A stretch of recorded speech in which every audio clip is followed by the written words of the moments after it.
like McCord said it's an amazing product.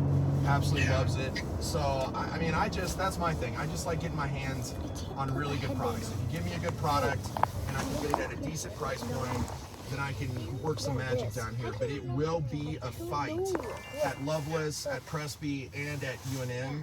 Not UNM so much, because if UNM has already got it going over there, which it sounds like he does, then I could easily go to the plastics and start talking to them, and I could do a journal club with the residents. And if they like, all we have to do is get a couple residents to go to Moore, one of those guys, and say, hey, I really want to trial this, or I want to see it. And then I talk about less aromas and the fact that there's less drainage with it, less complications. As long as it eludes what it says it's eluding, and it doesn't cause me any negative side effects, then UNM might be skincare in the car. I have my bubble in my pocket. Best way Let to me start get getting it. some revenue for you. Because I'm strong with all the plastics, ortho in general. Dude, plastics is such an unguarded thing. Nobody knew about it when I went with Stimulon. Like, dude, the whole company was so against plastics. There's all off-label, all this bullshit. And then I became global spine rep of the year, but all of it was fucking plastics. Like, they were just documenting it in a crazy way. But yeah. Biggest lightweight. It's like the lightweight division of reps. It's all like soccer moms. There's nobody even really taking care of plastics. Like, they don't really get catered to. So I did Synthes for a long time, and like, not only was there 10 companies selling screws, but it was like every year there was a new company showing up. Yep. And like plastics, like, no. Angela's really probably my biggest competitor in everything I sell.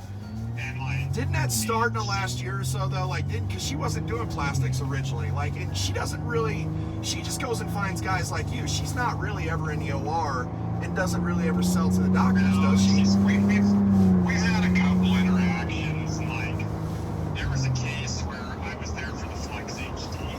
Yeah. And she's been in the surgeon's mixing CeraVent, and she's trying to open a box of stimulant, and the surgical assistant's like, oh no, he doesn't use that.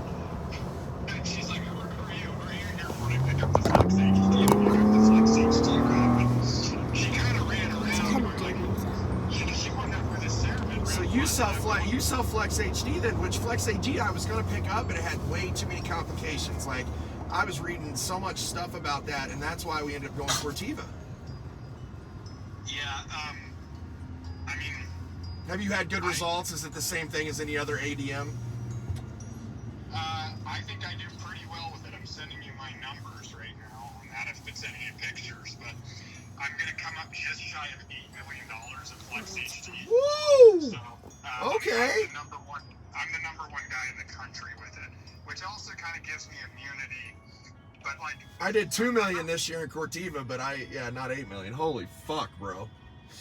Yeah, so that, I mean, you could talk to Keegan. That's how I know. Ryan is the biggest Cortiva user in the country at this time. He does over 2% of their entire business.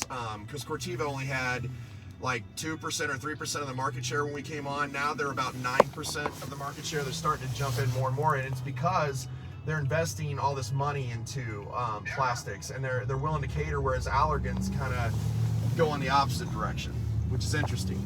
And so